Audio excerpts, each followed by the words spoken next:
Dear student, I welcome you. It is the portrait of a lady. First chapter, class 11, English Harnville. The next part. तो पिछले part में आप लोगों ने ये देखा कि जो ग्रैंड मदर है खुशवंत सिंह का, वो उस दिन शाम को कोई प्रार्थना नहीं की, बल्कि आसपास पड़ोस के कुछ औरतों को, महिलाओं को बुलाती है और ढोलक लेकर के बजाना गाना शुरू कर दी। लेखक ने चाहा किसी प्रकार से शांत करने का रिक्वेस्ट किया था, और फिर क्या हुआ नेक्स्ट पार्ट में चेक करेंगे आप लोग। देखें, the next morning she was taken ill. जब अगला सवेरा हुआ तो वह बीमार पड़ गई। Next morning she was taken ill, बीमार हो गई। इट वॉज मिल्ड फीवर, उन्हें हल्का बुखार था। And the doctor told us that it would go, और डॉक्टर ने हमें बताया कि यह चला जाएगा। But my grandmother thought differently, लेकिन मेरी दादी माँ इसको अलग ही भाव से सोची।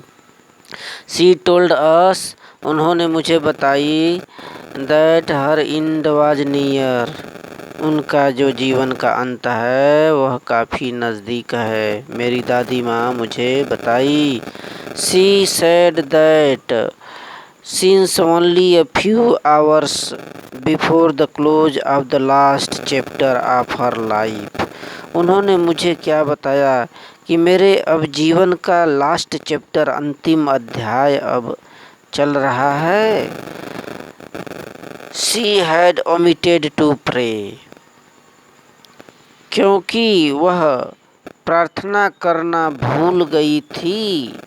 She was not going to waste any more time talking to us, अब उनके पास बहुत ज़्यादा टाइम माने वक्त नहीं है हमसे बातें करने के लिए, लेखक खुशवंत सिंह से वार्तालाप करने के लिए, टॉकिंग करने के लिए अब मेरी मदर के पास, ग्रैंड मदर के पास टाइम नहीं है, ऐसी बात उन्होंने मुझे बताई। तो यहाँ पर स्पष्ट है कि जब सुबह हुआ तो बीमार पड़ गई और डॉक्टर को बुलाया गया। डॉक्टरों ने बोला कि ठीक हो जाएंगे, यूं ही चला जाएगा, लेकिन उनका सोच अलग था मेरी ग्रैंड मदर का। उन्होंने ये मुझे बता दिया कि मेरा देखो अंत अब नज़दीक है, मेरे जीवन का अंतिम चैप्टर अध्याय चल रहा है, और देखो मैं तुमसे बात नहीं कर सकती क्योंकि मेरे पास अब समय नहीं है, और मैंने प्रार्थना करना भी भूल गई। She had omitted to pray, प्रार्थना करना भी भूल गई। नेक्स्ट पार्ट चेक करें। आगे देखे लिखा है, वी प्रोटेस्टेड, हमने विरोध किया। अरे ग्रैंड मदर ऐसा क्यों बोल रही हो, मैंने विरोध किया। But she ignored our protests, लेकिन उन्होंने हमारे विरोध पर ध्यान नहीं दिया, इग्नोर्ड कर दिया। शी ले पीसफुल्ली इन बेड, वह शांति पूर्वक बेड में, ले मीन्स लेट गई। प्रेइंग, प्रार्थना कर रही थी। एंड टेलिंग हर बेड्स, और जो माला ली थी उसको फेर रही थी। Even before we could suspect, इसके पहले कि मैं उन पर शंका कर सकूं। हर लिप्स स्टॉप्ड मूविंग, उनके जो होठ चल रहे थे, अभी प्रार्थना कर रही थी, उनके होठ बंद हो गए। And the Rossari fell from her lifeless fingers, और जो हाथों में माला को फेर रही थी, वह जो रोसरी था, माला था, fell from his lifeless fingers, उनके निर्जीव अंगुलियों से नीचे गिर गया। A peaceful pallor spread on her face, एक शांति पैलर माने पीलापन, स्प्रेड ऑन हर फेस, उनके चेहरे पर, स्प्रेड माने फैल गया, शांतिपन लिए हुए पीलापन, शांति रूपी पीलापन उनके चेहरे पर छा गया। And we knew that she was dead, मुझे पता हो गया कि अब वह मर गई। चैप्टर का अंतिम पैराग्राफ देखें। We lifted her off the bed and as is customary, laid her on the ground and covered her with a red shroud. देखें, we lifted her off the bed, हमने उनको बिस्तर से नीचे किया, एंड उठा करके नीचे किया, एज इज कस्टमरी माने पूरी कस्टमरी मीन्स रीति रिवाज के साथ, laid her on the ground जमीन पर लिटा दिया, and covered her with red shroud और लाल चादर से, लाल श्राउड मीन्स कफन से, कवर्ड माने ढक दिया उनको। After a few hours of mourning we left her alone to make arrangement for her funeral. After a few hours of mourning, कुछ मॉर्निंग माने दुखित होने के बाद, विलाप करने के बाद, शोक मनाने के बाद, वी लेफ्ट हर एलोन, हमने उन्हें अकेला छोड़ दिया, to make arrangement for her funeral, उनकी अर्थी की अरेंजमेंट माने व्यवस्था के लिए मैं उन्हें अकेला छोड़ दिया। In the evening we went to her room, और शाम के वक्त मैं उनके कमरे में गया, with crude stretcher to take her to be cremated, एक भद्दे स्ट्रेचर अर्थी को लेकर के उनको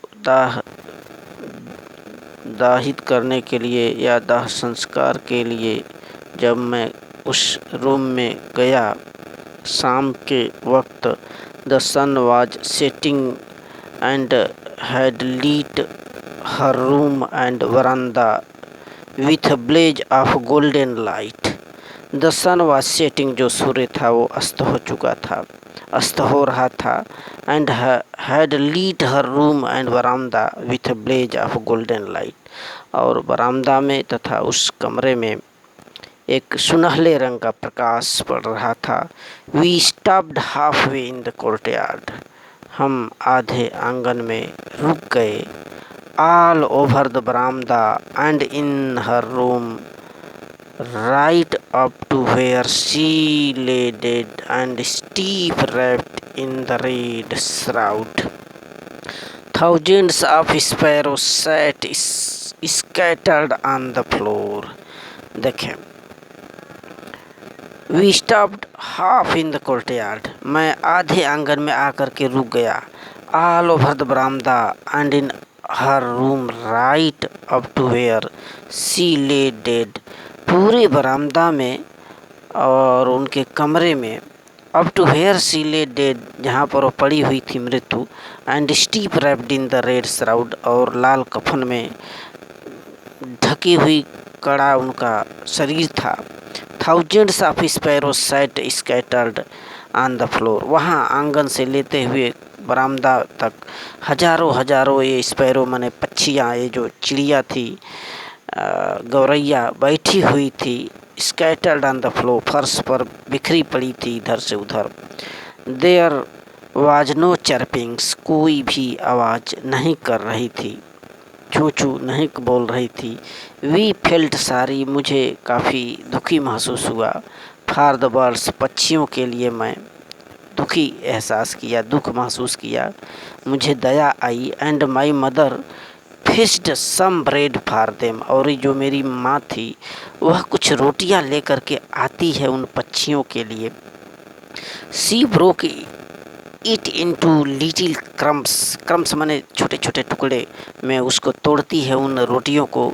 the way my grandmother used to, उसी तरह से जैसा कि मेरी दादी माँ किया करती थी, उसी तरह मेरी मदर भी रोटियों को लेकर के छोटे छोटे टुकड़े करती है। And to and threw it to them, और उन पक्षियों को के लिए फेंक देती है। The sparrow took no notice of the bread, लेकिन ये जो चिड़िया थी, पक्षियाँ थी, गौरैया, तनिक भी नोटिस माने ध्यान नहीं दी उन टुकड़ों पर रोटी के। When we carried my grandmother's corpse off, जब मैं उस ग्रैंड मदर के कॉर्प्स ऑफ माने मृत्यु शरीर को लेकर के जाने लगा, तो दे फ्ल्यू अवे क्वाइटली, बड़े ही शांति से सभी पक्षियाँ उड़ गई।